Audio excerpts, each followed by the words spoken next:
Good afternoon. My name's Graham Hesketh. I am the Baron, and yes, I used to run a flying school at Shoreham Airport in Sussex in the late 90s. Anyway, today I fly a lot of stuff in VR. VR is brilliant. Flying's very expensive. That's the one thing I will say. And if you want to learn uh, to get your pilot's license from scratch, um, like I say, it's very expensive, and a lot of people finish up going down to flying clubs and spending loads of money because you're not just renting the aeroplane for the hour, for the duration of the lesson. You're also hiring the instructor, and then there's landing fees to be paid. There's touch and go fees because obviously in the early stages of learning to fly, you've got to learn to land and take off and land and take off. So you finish up going round and round and round the airfield, landing and taking off, landing and taking off. And every time you do a touch and go, it's more money. And then, of course, once you finally landed, finished, and they've added up all the money that you owe them, there's taxes to pay on top of that, depending on what country you live in. And we're in the UK, and there's value-added tax on top of all that. So it can be really, really expensive. And if you get quarter of the way in or halfway in, and then you think, I can't do this, this isn't for me, you've blown a lot of money, a lot of money.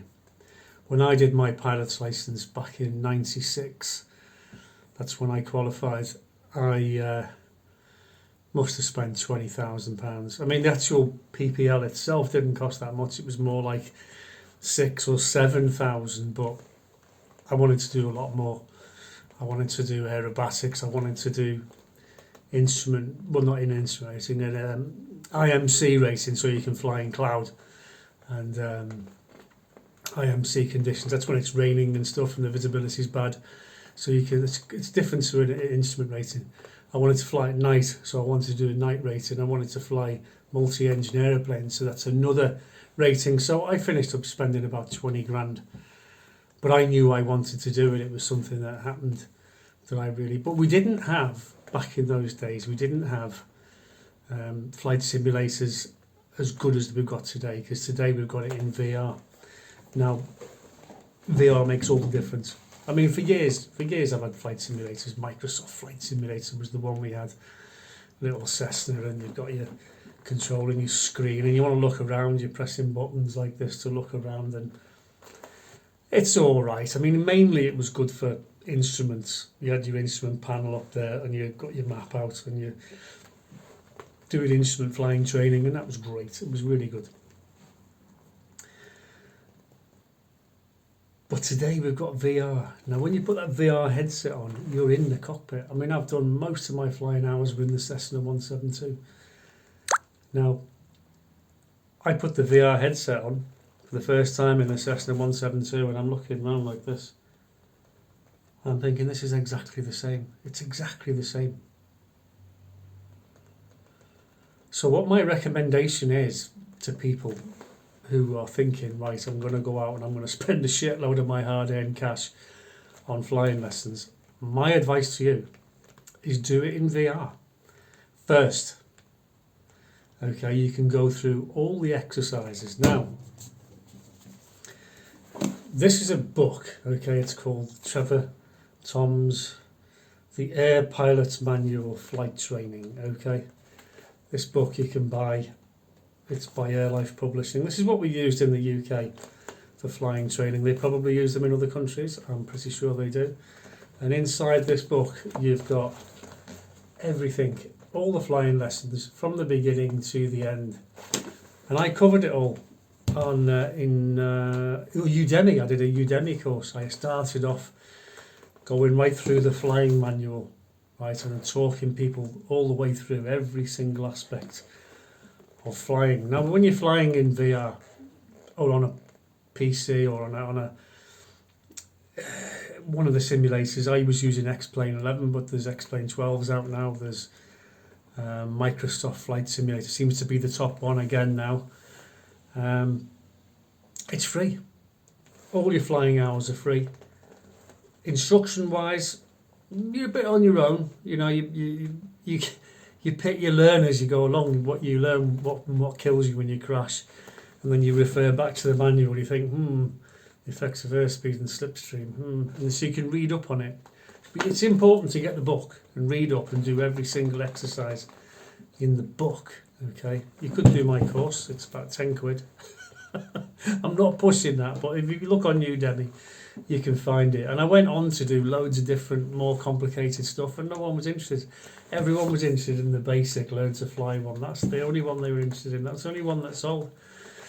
So, yeah, you can check that one out. And then VR came along, and I didn't really go back and do it again in VR because it's more difficult. Because the VR headset's on your head and your head's moving, it's quite difficult for people to watch because they're following your head, and it gets a bit confusing for some people. So, it's probably best not to do it in VR. Although you can't see on a single screen what's going on in VR. But you've got these other books. This is the first one. If you're thinking of learning to fly, doing a pilot's license, get yourself a computer. Well, you've probably got a computer already. Get yourself a flight simulator. I would recommend Microsoft Flight Simulator at the moment. That seems to be the best one. Get yourself the Air Pilot's Manual, flying training. Okay, and it doesn't matter what aeroplane. I mean, I think I did my PPR in a PA-28 161. That was the Warrior, but could have easily done it in the 172. I personally think the 172 is a better aeroplane for it, and I'm not knocking the PA-28. PA-28 is a great aeroplane, But would you buy a 4-door car? I mean, a 4-seat car that's only got one door on the passenger side? Nah. The 172, for starters, has got the doors on both sides, okay, and the wings on the top. So when you look out the window, you can see down, and it's much easier to navigate if you can see down. Whereas the PA-28's got the wing in the way, so you can see diagonally forwards, you can see diagonally backwards. You've literally got to tip the aeroplane up to see what's down there below you, and then you're off course. And then courses and navigating, that's a whole different subject. We've got book 3, Air Pilot's Manual, book 3, because flying an aeroplane is actually really easy. You'll crack that quite soon. Learning to actually fly and handle an aeroplane, and then doing touch and goes, landings, takeoffs. That's really easy. You'll learn that really quick. But navigation is a different art altogether. It's not that easy. So you can read all about navigation, and then you can apply it in your flight simulator program, and you can learn everything you need to learn, okay, before you go down to that flying school and you spend £1 or $1, because you're going to spend a lot of it. And then there's the other book. This is Aviation Law and Meteorology. You've got to learn about the weather. There's like 5 or 6 exams to do on human factors and performance, air law. I think you've got to do your air law before you can do your first solo. Air navigation, there's all kinds of aircraft general. And in there you'll learn about clouds. Okay. Which ones to avoid and why you got to avoid them, and the dangers and things. So by all means, if you want to learn to fly, don't let me stop you, don't let me put you off, but I would strongly recommend get yourself a flight simulator program, preferably with a VR headset. And the world's your oyster. You can go anywhere in the world and it's all free.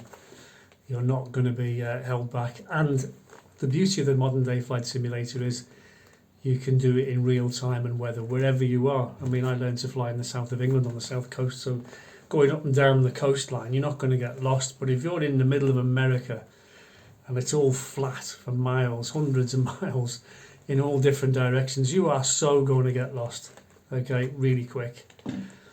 So think about that. Okay, it's something you need to be focused on. But yeah, flight simulator in VR, it's not expensive.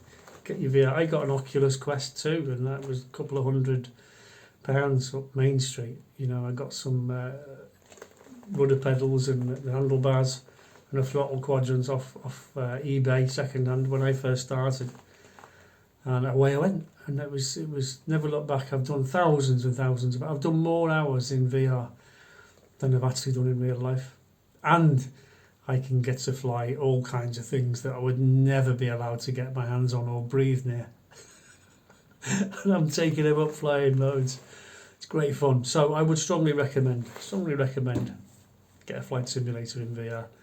You can fly all the kinds of crazy aeroplanes that you want. My favourite, I can't get back into 172 now. It's too slow. Flying fast jets all the time. Love it. And there's historical aeroplanes that you can fly as well that no longer exist. Or if they do, they're in museums and no one can fly them because they're a non-in-flying order. Such as the Wellington, the Hampden, stuff like that. Blenheims. I think there is a Blenheim flying. I think there's a Lysander flying as well. I mean, there's all kinds. If you're an aeroplane enthusiast, you'll know all about aeroplanes. You'll be soaking it all up like a sponge, especially if you're a teenager. And this is the time, your mum and dad probably can't afford flying lessons. They might be able to afford one lesson a month or something like that, which is fine. It gives you a good basis. But if you've got your PC, you've got your gaming PC, your VR headset, your joystick, and you're going off the manual, you're learning the correct exercises in the correct order, and you're doing it right, and you're practicing it over and over and over and over and over again, you're going to be a winner. So when you do come to do your actual flying in a real aeroplane, which is you're having to pay for through the nose, you're going to fly through it, literally fly through it, and you'll do it in the minimum amount of time necessary because it's all there. You've got it. Flying time in a simulator doesn't count towards your flying hours towards your pilot's license. It doesn't count at all, but it counts up here, which is where it does count, and that's the big advantage. You're not stumbling and faffing. You've got it all. You're focused. And it is actually harder to fly the simulator than it is to fly the real thing. The real thing's much easier. Believe me, it is. Thanks for watching.